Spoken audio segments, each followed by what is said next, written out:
My reading report, by the way, reading report. This is my listening report. Rock, and he said to them, "Hear now, you rebels, shall we bring water for you out of this rock?" I'm up to Numbers 20. I'm in the ESV now. I'm going to give you reports. You know why I'm doing this? To manipulate you, to try to cajole and wheedle and persuade you to actually consider the robust possibility. Maybe I could do that too. I'm not sure. Maybe only the professionals could. But I have to say, my experience of hearing the scriptures that fast, because I started the second reading through. It was 3 months for the NASB. Now I'm on the ESV, and I started on Halloween. So I'm up to Numbers. It's an astonishing experience for me to see all these patterns weaving together and being compressed in certain key iconic moments just coming out. And you know it's going to happen. I just finished Numbers 13 and 14, that horrible moment, the sin at Kadesh Barnea. God put up with their whining and grumbling and complaining, but when they drew back in disbelief and said, our children will perish if we try to conquer the land, when the spies were sent out, that was the end. And it was their children who would conquer the land, and they would perish in the wilderness. And I know it's going to come, and I want it not to happen. It's just like when you read Genesis 3, you're hoping it won't happen, though you know it will. We long for a better outcome. But of course, the only way you're going to go through the actual benefits of what God's providing is that it's going to be through the adversity and affliction that's going to actually create the actual outcome that draws us and drives us to a greater realization than we would have ever had on our own. It is in fact the adversity and the sorrow and the suffering that God uses to shape us and to conform us into his image in this soul-forming world. Speaking about being conformed to his image, Nehemiah is an exemplar of a man who sought God's heart and had a great passion. There's a real passion and an energy in him. And we're going to be looking at Nehemiah chapter 1. So we've done Ezra, now we're jumping ahead to Nehemiah. I'm going to show you the connection as well. But the first return of the Jews from their Babylonian captivity was led by Zerubbabel. And he's the one who cleaned up the Zerubbabel. And so then Ezra led this. That's something I used to use when I did Old Testament, walk the Old Testament seminars. Ezra is the second return in 457. And then, so it was first of 38 to 516. Then Ezra is a very clear sequence in 457. And then the third return led by Nehemiah that takes place then in 444 to 425.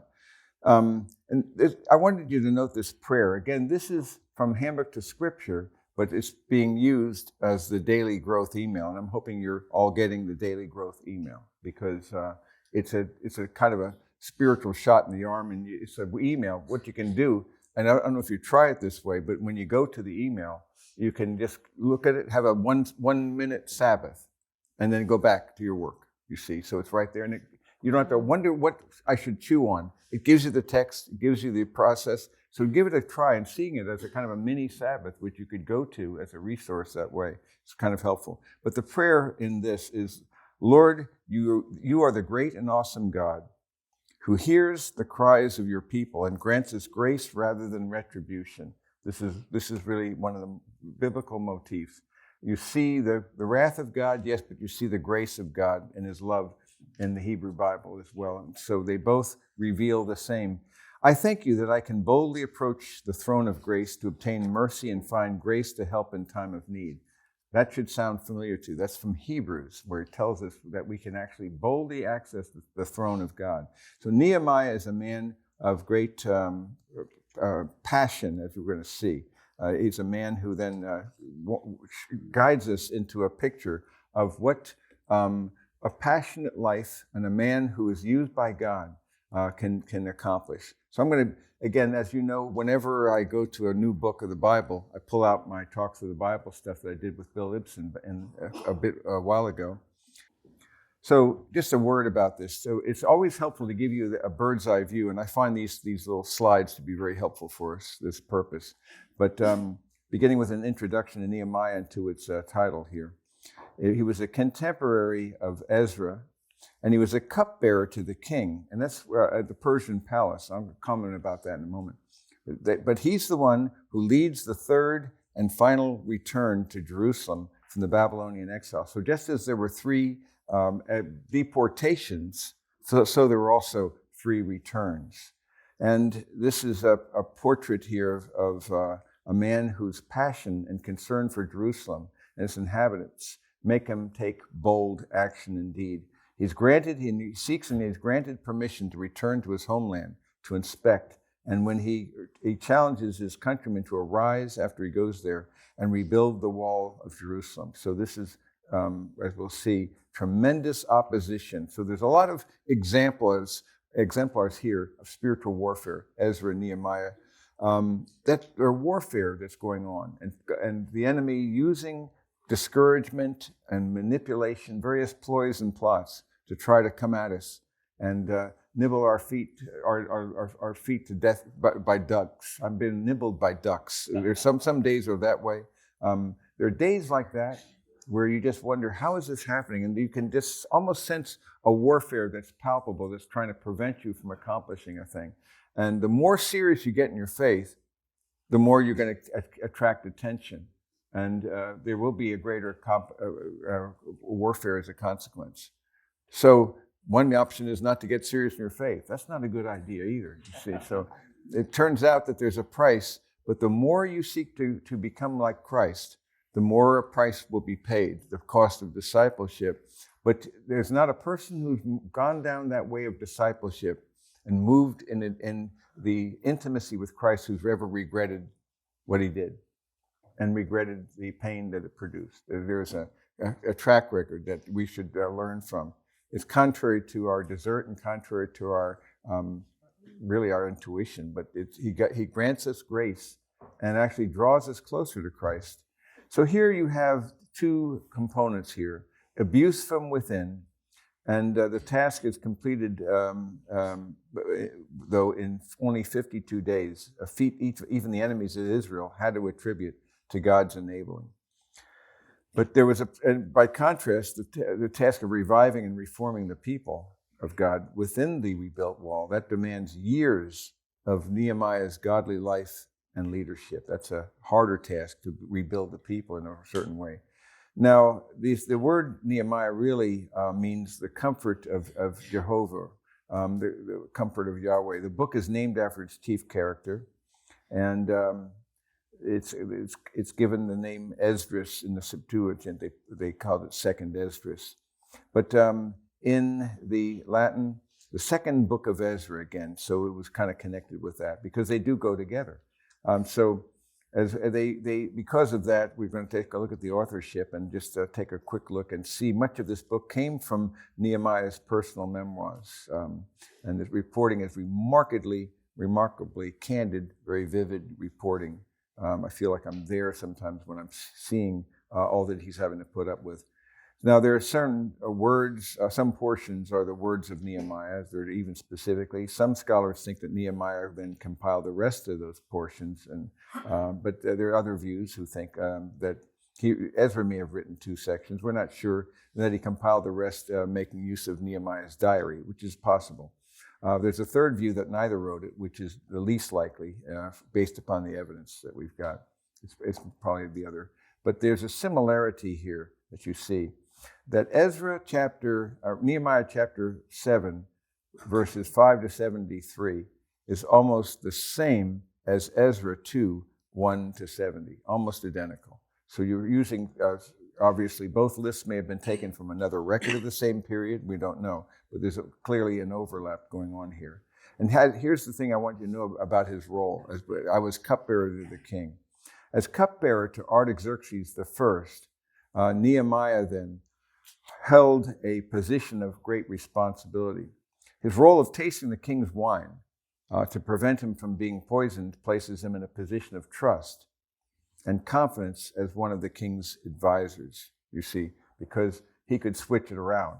So this is a position of trust and of influence with Artaxerxes. Again, God brings his servants sometimes before kings, and he uses those in authority to accomplish his purposes. And we've seen this with Cyrus. We've seen this with Darius. So it's a thing that we see as a pattern that God, the hand of the heart of the king is in the hands of the Lord.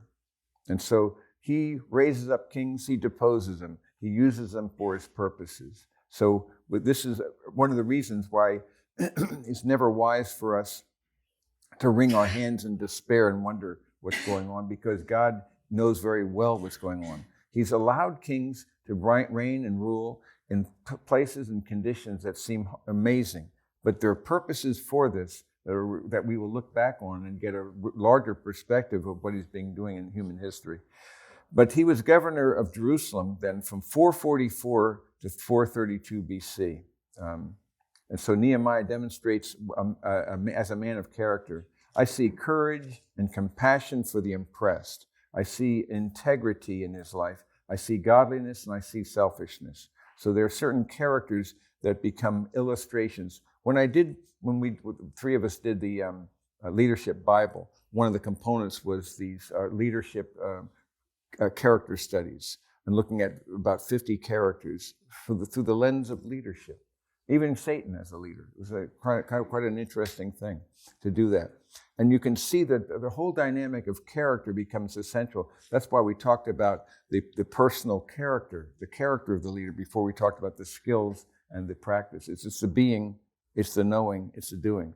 Because a leader may have functional excellence, he may have theoretical excellence, but if he doesn't have the internal process of spiritual, moral, and relational excellence, it can be a powerful component of leadership, but the heart is not there. So it's really a key component here of the inside-out dynamic, because the more we are energized by the internal qualities, the inside-out of the spiritual excellence, which enhances the quality of the fruit of the Spirit and moral, which is the key to relationships, that integrity will then eliminate the Florida sinkhole syndrome, where if you don't have that, you may give lip service to those, but you're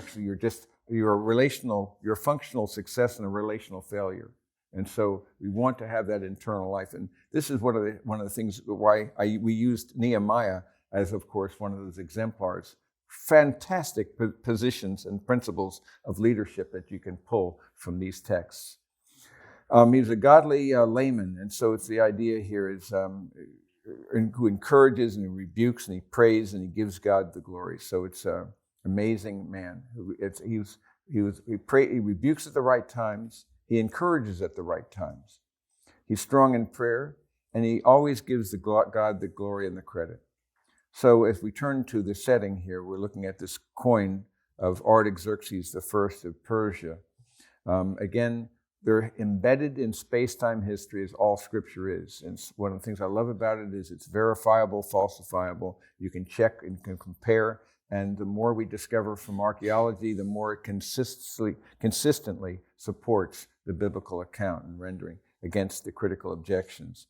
And the reign of Artaxerxes I of Persia was from 464 to 423 BC. So we know that province here. And turns out that Esther was Artaxerxes' stepmother. And it's possible that she may have been instrumental, who can say, in Nehemiah's appointment as the king's cupbearer. Just as you wonder when Nebuchadnezzar, remember he had 7 years of madness?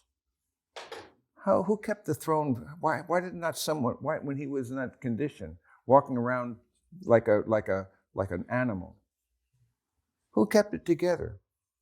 Why didn't somebody fill that void? I think it's because Daniel was the man behind the scenes who kept the thing together. And then he was able to get it back again after that 7 years, which is so much behind the scenes. And this is what the real issue of history, what's behind the scenes in the spiritual warfare. And by faithful people, many who live faithfully a hidden life and rest in unvisited tombs, are the ones who are the game changers in many ways. And in the economy of the kingdom of God, we will be fraught with surprises. What impresses people doesn't impress God.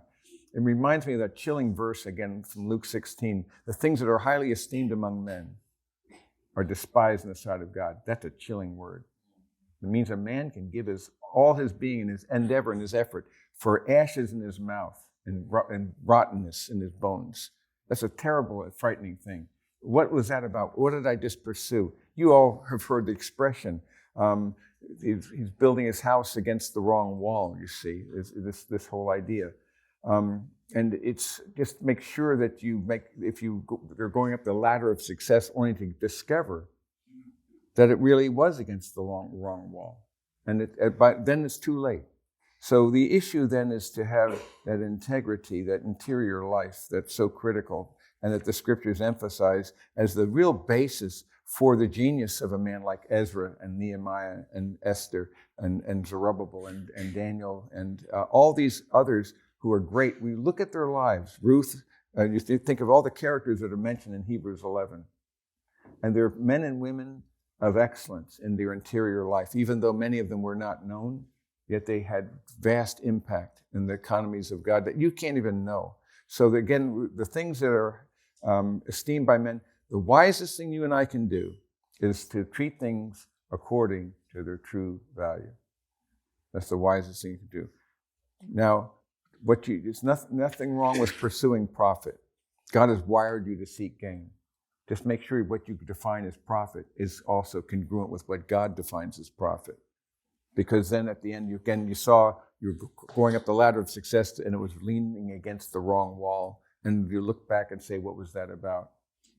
So that's why you want to recalibrate and revisit and review so that you can begin to realize that this matters. Every day matters. And I had to make mid-course adjustments throughout the course of my life to make sure, am I serving God or man? Am I trying to pursue external things, or do I have a deeper aspiration in my heart for the eternals, not just the temporal? So this is an example. I keep thinking of leadership and character in this book. Well, he left Persia in the 20th year of Artaxerxes, and he returned in the 32nd year of Artaxerxes. So he was basically governor there in that period of time. So after certain days, so this book could not have been completed until after his second visit to Jerusalem, which is about 425 BC, and he was contemporaneous with the last of the prophets, Malachi. So as to the reliability of this book, though, it's supported by, for example, I love these, we discover these things like the Elephantine papyri.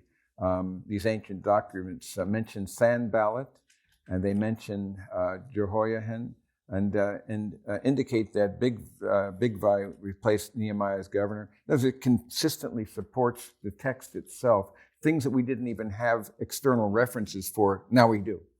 So the more we discover this, you see, the more we find new records continually and consistently supporting the texts of Scripture. Now, as to Nehemiah and Malachi, lived, as I said, during Nehemiah's time, and a comparison of the book shows that many of the evils encountered by Nehemiah are actually specifically denounced by Malachi. There's a lot of parallels here if you compare the two books, because just as it was in Nehemiah's time, it was cold-hearted indifference, which was mentioned in both books. And this was a problem in Israel during the period of the exile, the 400 years. There was a perfunctory externalism that led to the Pharisaic mindsets that people had. They did the outward actions but didn't have any real heart. And this was the fundamental thing that an encounter that you would have with God in this way. So let me just jump ahead to from this. Well, let's see. I mentioned one thing. Then Ezra and Nehemiah. The book of Nehemiah, then, as I said, is a close ministry association. And what you have here was Ezra was involved in the spiritual revival. So Ezra is a priest. Nehemiah is a governor. And they work together in concert, and they amplify each other's ministries. They combine together to make an effective team. And as I said, Malachi, we used to say the first Italian prophet, Malachi. Also ministers during this time, and he provides additional moral and spiritual direction. So you've got, it takes us to the end of the Old Testament historical account. It's about 400 years prior to the birth of Messiah. And then there is a prophetic silence. And there is an understanding then that there's no words. And they realized it during the time of the apocryphal books. They even said there's no there's no revelation right now. And so they were aware there was a prophetic silence until that silence would be broken 400 years by a voice crying in the wilderness, prepare the way of the Lord, you see. And so Nehemiah, Malachi mentions the man who would be John the Baptist, and then the ministries are connected together. It all connects together. And when you see the big picture, the integrity of it is awesome. So I'm going to not walk you through this talk-through. I'm not going to walk you through the talk-through. I'm going to do something different. So just talk to you the theme of the book. We'll be doing that elsewhere. Just a couple of other thoughts. Let's see how we're doing on time. Okay. But the Ezra's dealt with Judah's religious restoration. So when you're dealing with that, you have to see Nehemiah being concerned with Judah's political and geographic restoration. And then the first 7 chapters then are devoted to the rebuilding of the walls of Jerusalem, because without walls, Jerusalem could hardly be considered a city at all. So here they built the temple, the second temple, which, as you recall, some of those who are old enough to remember the first temple wept, because when they saw the foundation being built, it was paltry in comparison to Solomon's magnificent temple, which should have been one of the 7 wonders of the ancient world. It was an awesome achievement. But then the second temple, I should mention, though, Herod the Great, and there were several who built it. It was rebuilt and embellished and enhanced. So it's Second Temple Judaism then is a much more magnificent temple than what was built originally. But they continued to expand it. But these walls are important. He established firm civil authority, and Ezra and Nehemiah worked together to build the people spiritually and morally. So it's not just the restoration of the wall, but the restoration of the people. So it functions as a natural sequel to the book of Ezra. So that's why they regarded the 2 books as one unit, Second Ezra, for those reasons. To show the hand of God toward his people. Is in the establishment of his people in their homeland in the years after their exile. Under the leadership of Nehemiah, they accomplished in 52 days more than what had been done in 94 years since the first return under Zerubbabel. And by obedient faith, they were able to overcome what really did seem to be insurmountable odds. And there are a lot of one way we grow in our faith, as you know, is to commit yourself to tasks that will fail unless God shows up. It's one way you stretch your faith. So it's just some keys, though. Of course, the key word for me is walls, obviously, because the rebuilding is central to the refurbishing geographically, politically, and spiritually. And the key verse, one of the 2 key verses, so the wall was finished on the 25th day of the month of Elul in 52 days. And it happened when all our enemies heard of it. All the nations around us saw these things. They were very disheartened in their own eyes, for they perceived that this work was done by our God. One of the things that I love about the gospel is when he calls us to endeavors that will fail unless God shows up, as I said before. And so one of the things that he must do it. I can't make this happen. But they see this was not done by the finger of man. This was something that God only could have done.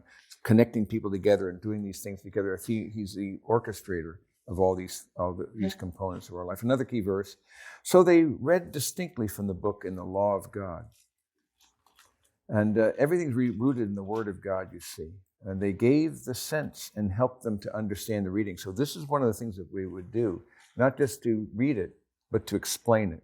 So actually kind of a commentary that would be used. And this is where Midrash would come from. So key chapter 9, the key to the Old Testament is the covenant. So you have this idea of a covenantal God, and this is a uniting theme and uniting factor. Israel's history can be really broken down into the nation's obedience or disobedience to God's conditional covenant. Blessings from obedience and destruction from disobedience. And so Nehemiah records in chapter 9 that upon completion of the Jerusalem wall, Then the nation did reaffirm its covenant responsibilities. So it's a back and forth. They will submit to the covenant, and then they'll back off. And it's just the nature of the human condition that shows the vacillating condition.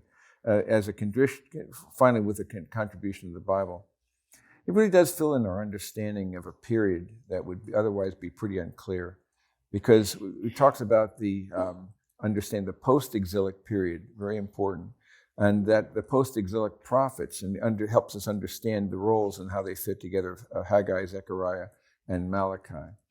And so there's a way of comparing it. This is, I think, a very helpful chart.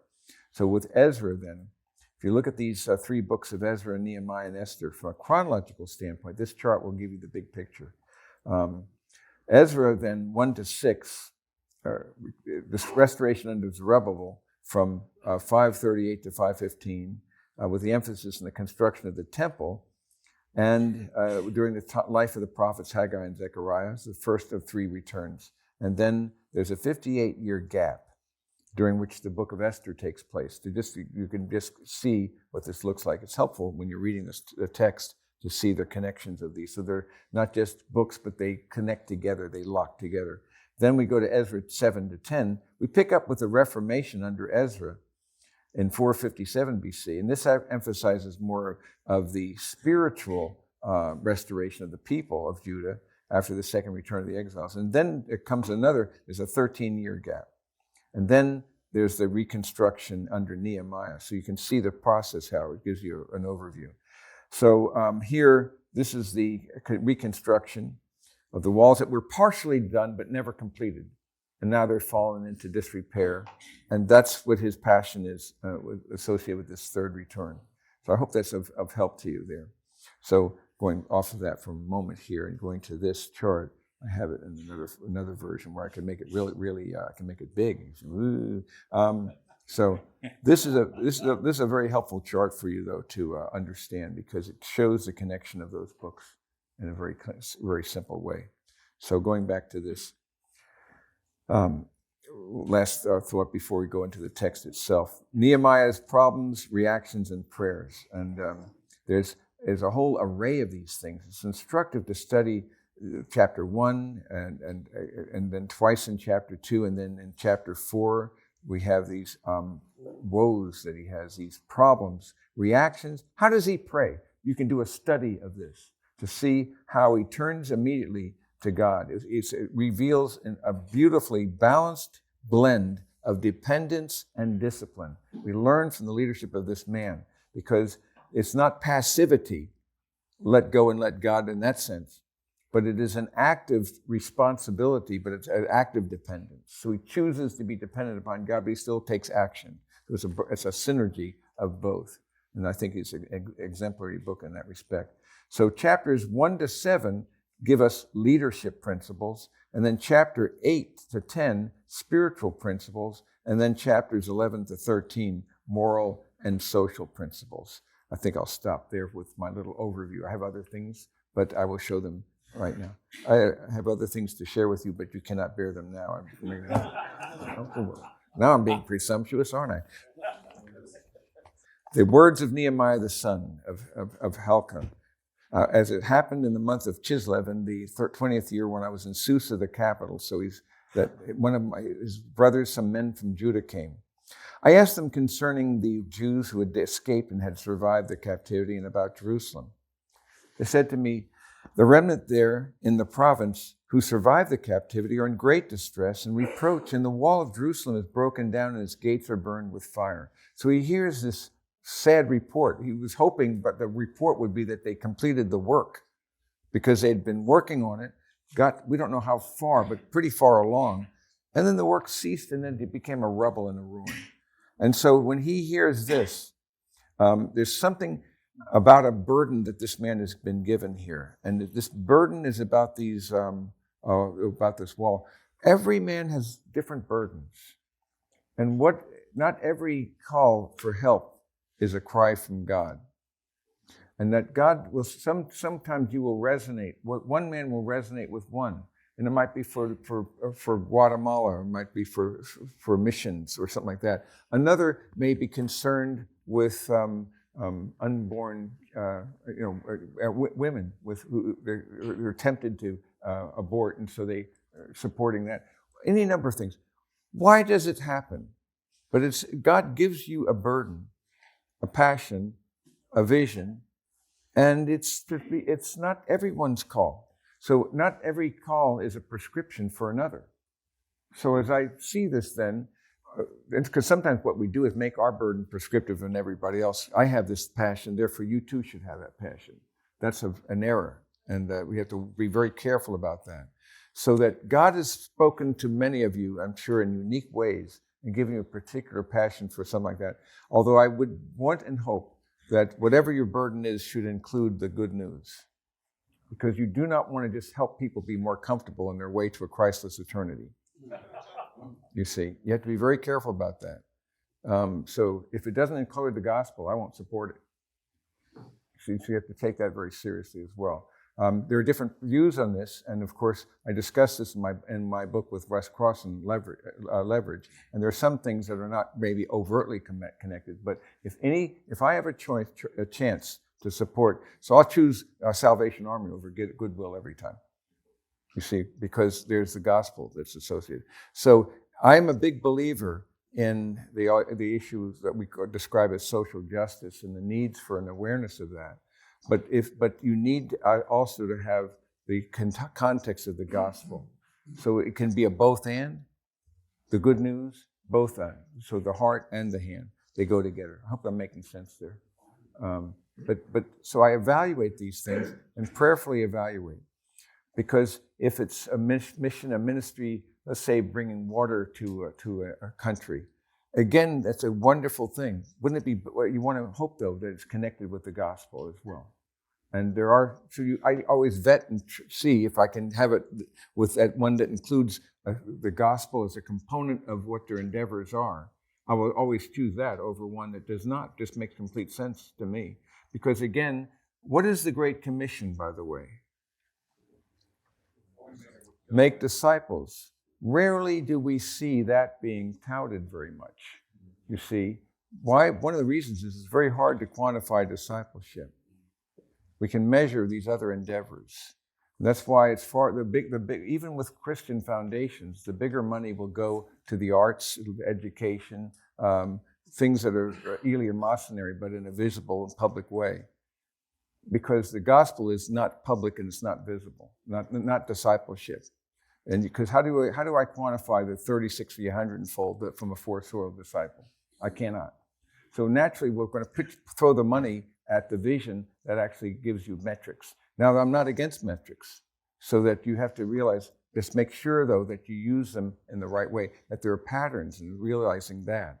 But you have to be very careful to see, what am I investing in? And if it doesn't include something that's at all related to the Great Commission, where this is Jesus' word, go into the world and preach the gospel, but it's also go make the disciples is what the real command is. So that the going and the baptizing and the preaching and the teaching all modify the one imperative, make disciples. And that to me is the key here.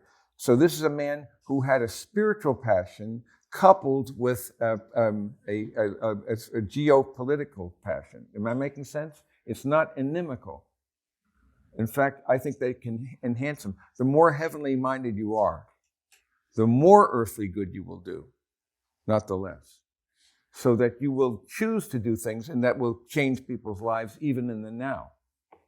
So there's a real value to that, but just make sure, though, that the invisible is not occluded by the visible. Francis Schaeffer used to put it this way in his books when he said, nature eats up grace, by which he meant that the visible, the palpable will occlude the unseen. And after a while, that's what you'll be focusing on. That's why, for example, the church, the tail wags the dog when it's the organization running the organism, which is generally the case. So you got these the operations, the building, and so forth becomes the church. The church becomes a building rather than an organism, and that's a tremendous diminishment. So because our natural disposition, know it well, be aware of it, So you're aware of this temptation you'll have every day of your life to treasure the seen over the unseen. Just be aware of that. We all have it. I find myself having to fight myself. I tell people not to use the world earthbound metrics, ABCs, attendance, buildings, and cash. Or remember the 3 Bs? Buildings, budgets, and body count. Or the 2 Ns, nickels and noses. My point is, why are we driven to that? Because we can count, compare, quantify, control. You see where I'm going with that? And to let loose of those metrics is no easy task. But at the same time, we don't want there to be shoddy work. So there's a tension interplay between accountability and specificity, but at the same time, making sure that you're measuring ministry by God's metrics rather than by earthbound metrics. And I can't quantify discipleship. So I'm going to continue on, though. But this is his internal life, is my point. He amplifies and energizes his external activities. And I claim that intimacy energizes activity. The more you are intimate with Christ, it doesn't diminish your activity. It actually empowers it. So that but activity won't necessarily lead to intimacy. A lot of bluster. A lot of people become elders or deacons or in various churches because of the activities they do, rather than how they're supposed to be chosen, which is what? Their character. Titus and 1 Timothy talk about the kind of character they're supposed to have. Not because they know a P&L and they can run a business and that they're entrepreneurs and have a lot of money to throw at the church. So very often there's a danger in this sort of a thing. Again, the visible nature eats up grace. And so after a while, you forget to see through and you begin to realize we are in a spiritual warfare. This is a titanic warfare right now. You're going to see this illustrated in this book, that there is an opposition. There's the world, there's the flesh, and there's the devil.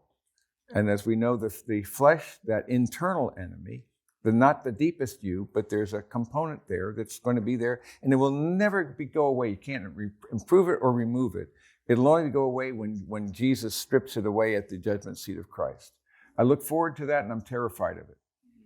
You see, I want to get rid of this. Think of this. After that judgment seat of Christ, you will not be able to think sin. Non posse peccari, not possible to sin. Think of that for a moment. And in your resurrected body, every thought you have will be pleasing to him. And in the resurrected world, you'll stop dropping things. And you'll be able to start actually ordering things. Time and space and the whole diminishment, entropic diminishment, everything erodes. Anything left to itself declines and decays. Here, God will actually overcome those laws. We call the first and second laws of thermodynamics, whereby he actually sustains it at all points. There's a lot of stuff on that I think about. But the point is, here, time and space will be your agency. And your capacity will be vastly greater than you can imagine now. Your capacity to think. And that day you will ask me no question. Your mind. That's why in this study, when I was doing 1 Peter, it was on what we would become recalibrate your life. I was talking about prodigious savants. I love to study prodigious savants. You know why? That's a hint of what your capacity could be like. And it amazes me.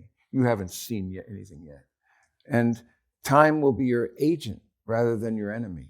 Instead of taking your life away, it will actually energize you. Right now, again, you know my phrase, age conspires with God. To do what? Take away your temporal hope. I read another thing, to transfer our hope from the temporal to the eternal. So it's actually a transfer. So, but it's a conspiracy. There, time will be a cat purring at your feet. It'll be your friend. It'll be your agency. You'll have all the time. You'll never have anxiety. And space will be your agency. You can zoom down. You can zoom in. You can be anywhere you want to be. And then your capacity to create will be boundless. And you'll be able to be a sub-creator. We'll do glorious things. I think about, when I think about whatever it might be, I'm imagining, for example, doing orchards of trees that have never been seen before and wonderful things that are connected together, and that Karen and I would put them together. And then, oh, this goes over here and this goes over here. And there's this a game, a dance, a synergy that we're creating things and trying it out. And we're going to start thinking about that, because that's where you're going to be, in a resurrected body, that if I could see you as you will be, I would be tempted to bow down and worship. That's what you're going to be. You begin to realize this. Why don't we have enough of an appetite for home? You see, that's the problem. I want you to become homesick and world weary. And the more you are, then you live with what I call urgency, but without anxiety. You have a sense of holy urgency, but at the same time, you can live with peace and poise and patience and perspective. Want some more peace? The point is that you can be a person who chooses gratitude, who chooses contentment, who chooses love and joy and peace, because you are now infused by the Spirit of God, and you know who you are and where you're going. Here's a man who understood who he was, and he had a mission and a purpose. So I'm now bringing this back to where I started, when I talked about a burden that God gives, because it's out of the relationship with God that you've been uniquely called for such a time as this. God's embedded you in relationships, in your environment, in the workplace, specifically so you could manifest eternal values in the temporal arena. You don't go to work to make a living. God's gonna. He's the source of that. Your job may or may not provide for, but the point is, you go to work because we're called to do it. We're meant to create and to shape and to order and to have relationships, and it's one of those spheres of authority. And you go to work because it's an arena of influence where you can manifest God's values in a temporal arena by doing your work with excellence and skill and care and integrity, where people say, what's different about them? You see, you begin to manifest that because people see something's different about the way they work, the way they live, the way they treat their customers, their clients, their vendors, their employees. There's something about that person. And when they're walking by the Spirit, that something becomes very evident. Well, here's a man whose passion prompted him to say, I beseech you, O Lord God of heaven, the great and awesome God who preserves the covenant and loving kindness for those who love him and keep his commandments, let your ear now be attentive and your eyes open to hear the prayer of your servant, which I am praying before you now. Day and night, on behalf of the sons of Israel, your servants, confessing the sins of the sons of Israel, which we have sinned against you. So he confesses along with them on our behalf. I and my father's house have sinned. We have acted very corruptly against you and not kept the commandments. He understands that this disruption, this decay, this decline is caused by disobedience to God. We do not flourish in disobedience. So remember the word which you commanded your servant Moses. If you are unfaithful, I'll scatter you. He warned him, and so it came to pass. It's no surprise. But he said as well, if you return to me and keep my commandments and do them, though those of you who have been scattered were in the most remote part of the heavens, I will gather them from there and will bring them to the place where I've chosen to cause my name to dwell. They are your servants and your people whom you redeemed by your great power and by your strong hand. O Lord, I beseech you, may your ear be attentive to the prayer of your servant and the prayer of your servants who delight to revere your name. Make your servant successful today and grant him compassion before this man. I was cupbearer to the king. So this is all before he's going to make a request, a bold request before Artaxerxes. So this is his prayer before him. Always precede action by prayer. You see, so that before he does this thing, he commits and commends. What he does is recalibrates his mind, his heart toward God. Remember, prayer is not a strategy session in which you tell God what your best interests look like and then give him generous hints and suggestions as to when to pull it off. But rather, prayer is not a matter of getting God to do what you want, but rather of getting yourself to recalibrate and realign yourself with what he wishes. Prayer is not a matter of telling him what to do. It's a matter of finding out what he wants to do. And that's but he's also, yet at the same time it is, because there is a petitionary prayer, isn't there? There's an intercession. You are telling him, but you're receiving. So there's an active receptivity. It's not a one-sider only. It's divine human synergy. And that's what I love about the scriptures. The scriptures emphasize the sovereignty of God, but also human responsibility. We are not automata, robots. It's not fate and kismet. that you have the awful capacity to choose, and that you are a moral agent whose choices will endure. And you can ultimately say no to the gateway that gives you life. And if man can only say no to God's offer so many times until the door is finally closed and they can't go further. So this comes down to the matter of life and death. In his case, this is his burden. He offers his burden before God, and then he goes, human action, he prays. So you both, you pray and you row. When you do both. You keep them both going. We're going to stop a bit early because we have, am I right? Yeah. You're going to say something about Maria? Well, I thought you might want to share. I could do that. Yeah. This is for Russ Chandler's. His wife passed away, just to clarify for everybody. She just recently passed away. Maria is now with Jesus. This was on Sunday. He sent me this. Thanks for your prayers and love. She is now at rest with no more pain and suffering. Then I responded, to be absent from the body is to be present with the Lord, and by the grace of God, she has gone through the second birth canal. The perfecting process is complete, and wait till you see her in resurrected splendor. I wanted to see that. Then he responded, that is what I had inscribed in our burial plot. So it was, I knew she needed to be home, and I was praying that the Lord would take her, and that this was an agonized, why so long, why so long? And we'll not get an answer to those questions. And Russ and I we spent hours together talking about this very matter of how can we do this, and questioning the basic questions, going right back to the beginning again. Why does God allow evil and so forth? Because you review it and you're a different person each time around. You revisit these things again and again. It's not settled once and for all. It's like grief. It comes in rushes, doesn't it? Grief and also forgiveness, bitterness. These things come in waves. So I praise God though but he's a dyadic union with her. It's a very important idea, as I am with my bride Karen, by which I mean that we complete each other, and the two become one flesh. And there's a synergistic union where the truth is always between both me and Karen. My wisdom would be for me never to make an action without weighing what she has to say, because it's going to be between us.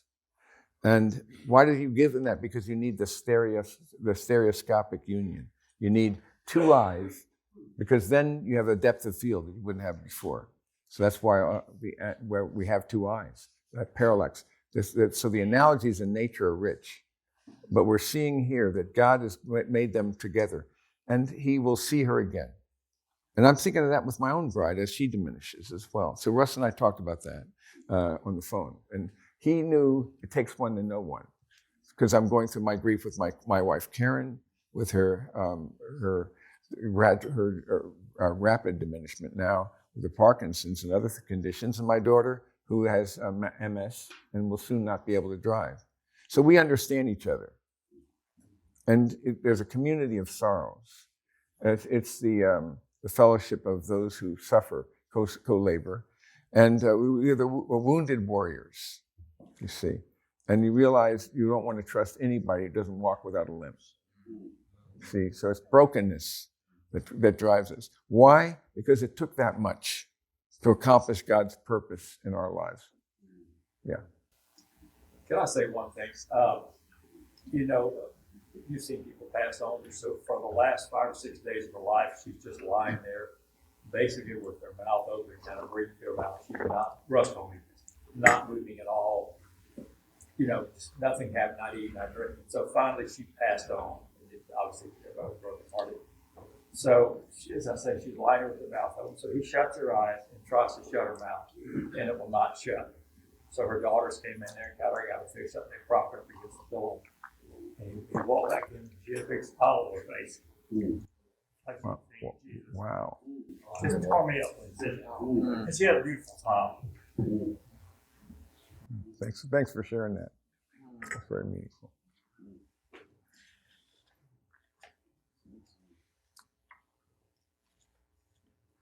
I think it draws men together when we share, because the fellowship of his suffering We're participating in that, but we share that together and it creates a depth.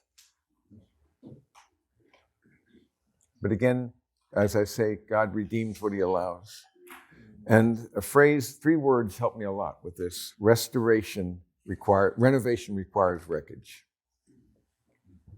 On that note, if I go to someone's kitchen and I think this is a mess. No. This isn't the status quo. Look, let me show you the blueprints. You show them the blueprints, you realize this is what I see coming. It takes the wreckage to produce that thing that's coming. You can't get there just like without that. And that's what your life is in that role right now. But wait till you see the outcome, and you'll be very pleased with the new, quote, kitchen. Because right now, as I say, we're only living out of suitcases. The best is yet to come.